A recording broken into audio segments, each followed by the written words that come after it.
All right, guys. I'm going to touch on the last two modules for this chapter, and then next week we're going to tackle next week, which is quote unquote the last week of school. We're going to tackle the last chapter. So we should, I mean, if I can kind of rush it, hopefully we can get it done with a couple of days to spare, and we can kind of just have that time to maybe go through some things and just honestly just give you guys time to look over your notes and to review the old notes. I do still plan to put um, those all of these presentations, at least the PowerPoints, on Google Classroom. But I will say, I mean, the majority of, or a lot of them rather, are now online for you guys to watch. Like I said, you can even just fast forward through me talking if that's not your cup of tea. But today, like I said, I want to finish these up. Let's go ahead and pray before we do it. Lord God, I just ask for a special blessing on those who are watching today. I pray, Lord, that you help us this weekend to enjoy time with family and friends. We've had lots of time for that, Lord, but even more so on this beautiful weekend, Lord. These are days where we don't have to worry about classes or anything like that. And I just pray that you bless that time. Lord, may we find time during this weekend to find ourselves in your house, in your presence, Lord, eager to know you more. In Jesus' name I pray. Amen. And I'm going to turn this just a little bit so that we're a little more straight on. So we've been talking about municipal solid waste, and that has led us to the path of hazardous waste here. You knew we were going to get to it at some point. Hazardous waste, or HW, as I will probably refer to it throughout this lecture, is any material that is harmful to humans, ecosystems, or other materials. Basically, it's the really bad stuff that we produce in surprisingly large quantities. This is anything that is ignitable, corrosive, reactive, or toxic. Okay, and lots of things fall under those categories. And a lot of these hazardous wastes are actually like several of those four categories. They cover several of those four categories. These are all controlled by what's called the Superfund Act. It has an acronym before it, but just for clarification, we call it Superfund Act of 1980, which gave money through taxes of certain companies that create, and industries rather, that create these hazardous wastes. We tax them for it, and the money that is collected is earmarked for the regulation, oversight, disposal, cleanup, all the intangibles of hazardous waste. It's earmarked for that, and unfortunately, I mean, this is just really true. Unfortunately, it's pretty common. Hazardous waste sites, in particular, are fairly common. Let me go ahead and start getting these notes down. Let me exit out of that. Hopefully, I didn't do anything there.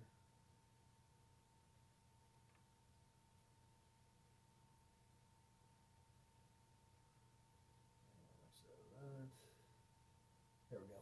Okay. So we call these sites brownfields. Yeah. Not very creative on the name there. Um, these are just areas that have high public health risks because of contamination due to hazardous waste.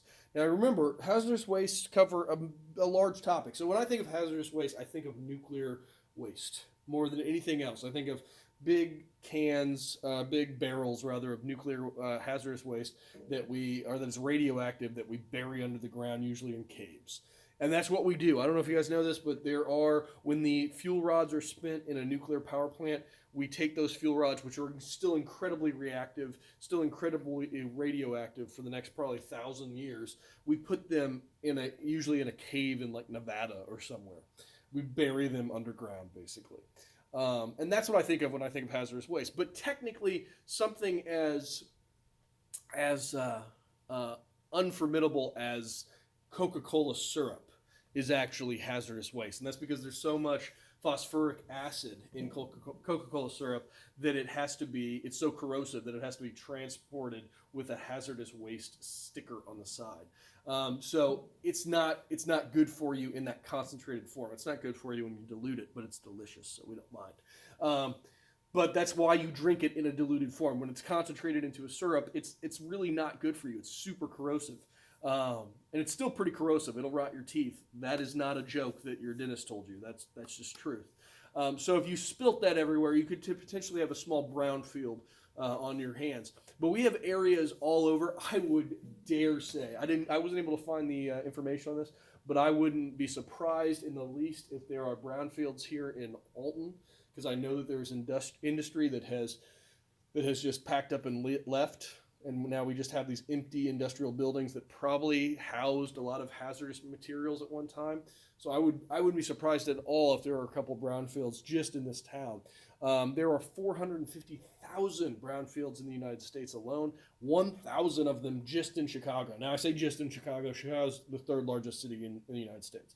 So, I mean, obviously, it makes sense that there's a lot of them there. But still, it kind of points to the prevalence of these areas. So how do we improve? And by the way, guys, this shouldn't take very long. I think I'm going to get done with the lecture today in probably about 10 minutes. Maybe 15. I don't mind. I thought about going on to the next chapter and starting it. But you know what? I was like, it's Friday. I know that you guys probably don't want to watch a really long lecture. So I say we just knock it out and we call it a day. Okay? So one of the things, and this is really the interesting thing that I wanted to get to. And it's actually the last slide. So like I said, about 10 minutes today is all we're going to go. I just wanted to finish this chapter up. But we're trying to improve our methods of not only handling hazardous waste, but handling all waste, all municipal solid waste and the hazardous waste that kind of comes along with that. We're trying to figure out ways to best use that. And that includes things like building better landfills that we talked about before, or building incinerators, which I wish we would do more of. I truly do. But one of the things is just thinking about the process that we go through to create a product, and really analyzing that cradle to grave analysis or life cycle analysis of that product, and attempting to reduce as much as possible as we go through it, or attempting to see the benefits or downsides of certain materials as we go through it. Now, what do I mean by all that? I'm kind of rambling, I understand, but it's to take something like the paper or plastic debate and really break it down. Is it more environmentally equitable, or even monetarily equitable? So is there an economic value to it, or is it even just an environmental value to use paper as opposed to plastic bags, for example? And there's a case study, a beautiful case study that's laid out on page 573, which is the first thing in this chapter, that talks about this particular argument. And a life cycle analysis goes through and it attempts to take into consideration every aspect of the sourcing of the materials, the creation of the product, the life cycle of the product, and the disposal of the product, and try to take that entire sort of cumulative overview of the product, including all of those components, and evaluate if it's better for the environment and fiscally to create paper bags or plastic bags, to create paper cups or plastic cups. And I think actually, I think the case study in the beginning is for cups. So don't misquote me there. It's for cups. And this goes back to like the argument of like straws. Should we have plastic straws or should we use steel straws or stainless steel or aluminum straws? Should we, when you go to the grocery store, should you bring your own reusable tote bag? I wish that you guys were here because I'd love to ask you who uses their reusable tote bag. Has like some cotton or plastic bag that they just reuse every time they go to the grocery store.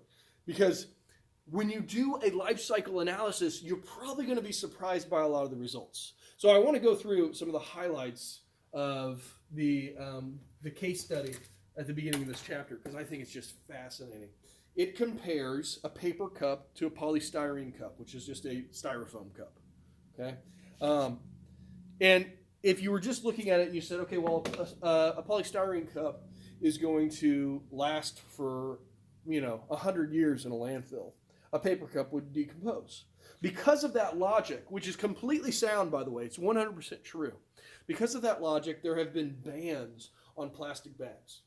Okay, and a lot of them have been municipality led, so they've been led by towns and cities and other communities, and they've said in this city you cannot use plastic bags, or in this case we're talking about plastic cups, but that's the kind of reaction some people have to this. When they find out that polystyrene is going to not degrade in a landfill, they think, okay, well, I'm environmentally sound, so I'm going to say let's do away with all polystyrene cups, and instead let's use let's use paper cups. Right? It's going to break down. It's much better for the environment.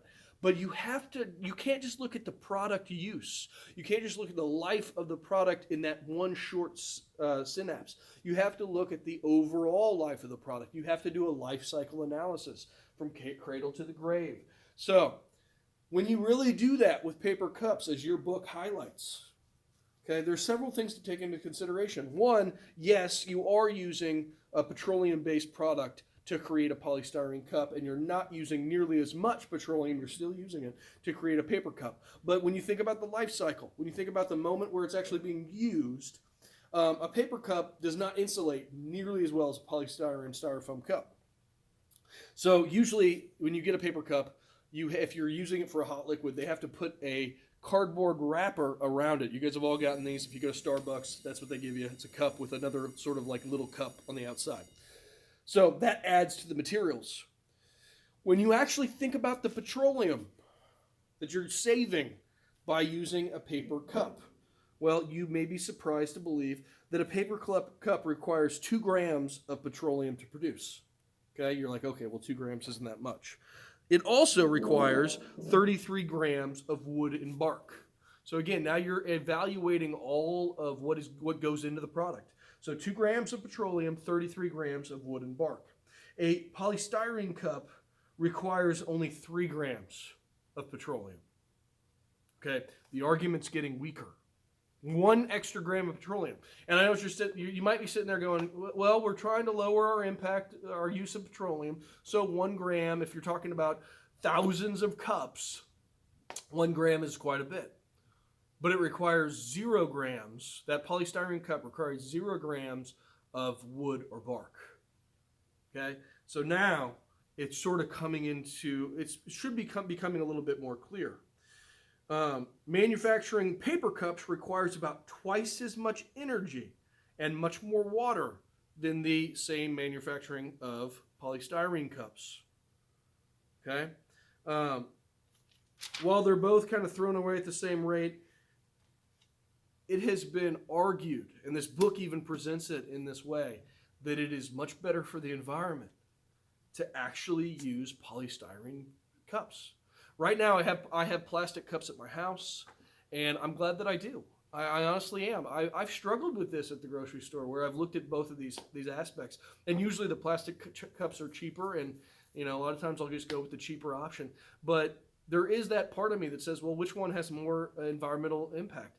And I always kind of imagined that the plastic cup would be worse. But that's not the case. Polystyrene cups are actually not that bad for the environment, as opposed, they're not good for the environment. Use a glass cup. Honestly, if you want to save the environment, use a glass cup. Something that you can use. I've had glass cups, the same ones since when I got married. Okay, we're talking about years and years and years I've been using those cups. Okay, that is the most economically sound investment. So if that's your main goal, use those. But if not, if you're at a grocery store and they say paper or plastic, plastic's a better bet often. Now let's talk about a grocery store. Let's talk about that scenario.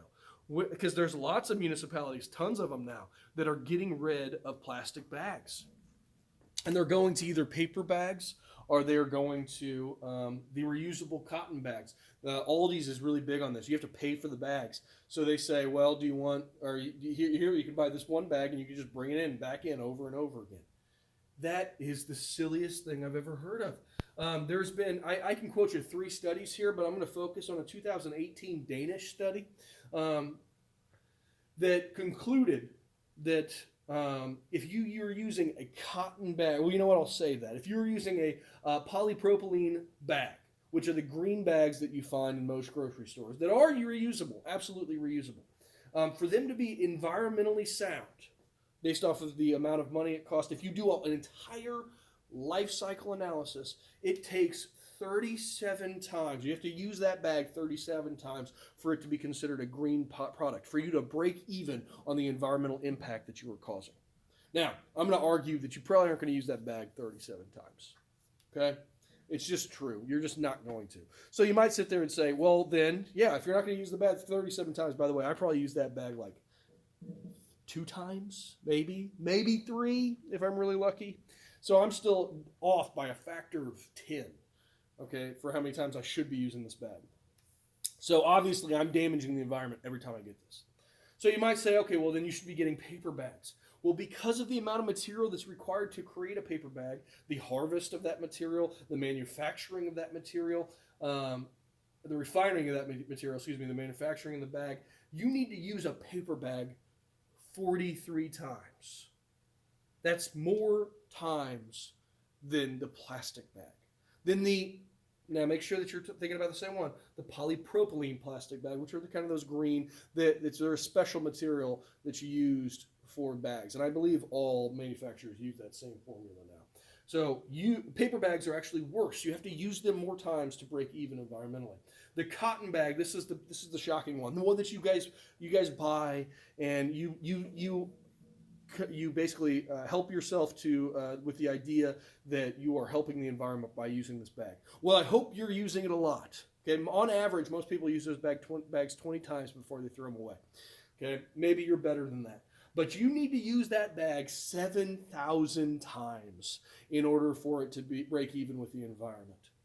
The plastic that you get at the grocery store is better for the environment than that plastic bag. Okay, that plastic reusable bag, that tote. Okay, or even the cotton one that you bought. Okay, that you may have bought. I have no idea. Maybe you guys just use plastic like I do.